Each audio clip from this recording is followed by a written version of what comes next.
Hello viewers, నేను doctor Mridula, senior consultant, fertility expert, 49 hospital, Secunderabad branch.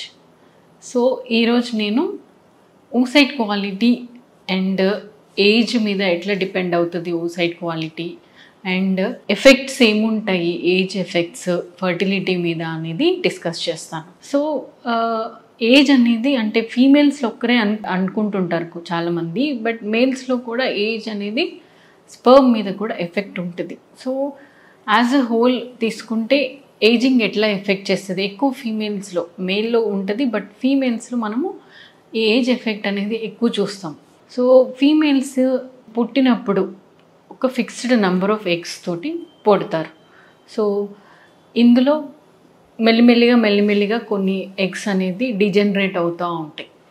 And puberty అంటే first menstruation start అయినప్పుడు every సైకిల్లో కొన్ని ఎగ్స్ రిక్రూట్ అవ్వడము, అందులో ఒక ఎగ్ డామినెంట్ ఫాలికల్ అంటే సైజ్ మంచిగా పెరిగి ఓవ్యులేషన్ అవ్వడము, మిగిలినవి ఏవైతే ఉన్నాయో కోహర్ట్ అవి డీజనరేట్ అవ్వడము, ఇవన్నీ నార్మల్గా ఫిజియలాజికల్గా జరిగేది ప్రాసెస్. సో అంటే ఈ ఉన్న ఎగ్ రిజర్వ్లోంచి ఎవ్రీ మంత్ ఒక్కొక్కసారి 2-3 టైమ్స్ రిక్రూట్మెంట్ అవుతుంది. కొంతమంది ఫీమేల్స్లో రిక్రూట్ అవుతూ ఉంటుంది, ఎక్కువ డెవలప్ అవుతుంది, ఓవ్యులేషన్ అవుతుంది.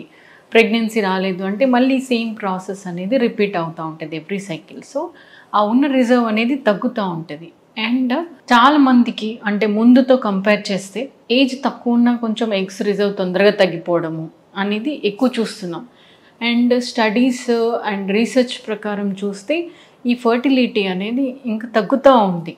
ఫ్యూచర్ జనరేషన్స్కి ఇంకా కొంచెం తగ్గొచ్చు ఫర్టిలిటీ అనేది. అంటే ఎగ్ క్వాలిటీ కానీ ప్రెగ్నెన్సీ ఇచ్చే పొటెన్షియల్ కానీ oocyteది అవి తగ్గుతూ ఉంది.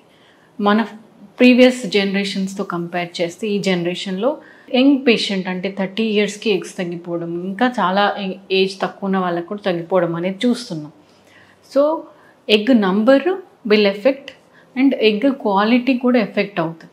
ఎందుకు ఎఫెక్ట్ అవుతుంది అంటే వన్ ఈజ్ ఏజ్ పెరుగుతూ ఉంటే ఆబ్వియస్గా నంబర్ తగ్గుతుంది. కొంతమంది పుట్టడంప్పుడే కొంచెం రిజర్వ్ తక్కువతో పుడతారు, సో వాళ్ళకి తొందరగా తగ్గొచ్చు. అండ్ ఎవరైతే పుట్టినప్పుడు రిజర్వ్ బాగానే ఉందో మన లైఫ్ స్టైల్ వల్ల, లేదంటే ఇన్ఫెక్షన్స్ వల్లనో, లేదంటే ఎండోమెట్రియోసిస్ అంటాము, ఈ మధ్యలో ఎక్కువ చూస్తున్నాం ఎండోమెట్రియోసిస్ సమస్య అనేది. సో ఈ ఎండోమెట్రియోసిస్ ఉన్న వాళ్ళకి కూడా రిజర్వ్ తగ్గిపోవడము, క్వాలిటీ తగ్గిపోవడం అనేది జరుగుతూ ఉంటుంది.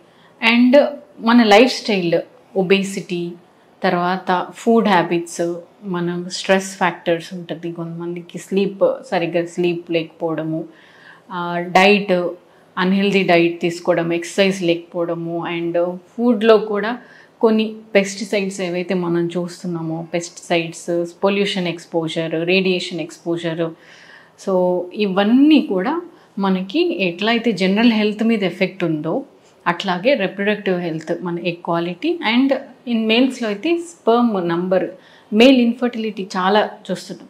మేల్లో కూడా ఏజ్ అనేది ఎఫెక్ట్ ఉంటుంది కౌంట్ పైన, క్వాలిటీ పైన, బట్ కొంచెం తక్కువ when compare to females. But okay, నార్మల్గానే ఉండిపోతుంది స్పర్మ్ ఏజ్ 40 ఇయర్స్కి కూడా అని అనుకోవద్దు. సో ఎవరికైనా ఏజింగ్ ఎఫెక్ట్ ఉంటుంది కాబట్టి తొందరగా ప్రెగ్నెన్సీ ప్లాన్ చేసుకోమంటాము. At least by the age of 30 years వచ్చేసరికి మనం అట్లీస్ట్ ఒక ప్రెగ్నెన్సీ ప్లాన్ చేసుకొని ఒక చైల్డ్ ఉండడం అనేది బెటర్ అనేది మేము పేషెంట్స్ అందరికీ చెప్తాం. Thank you.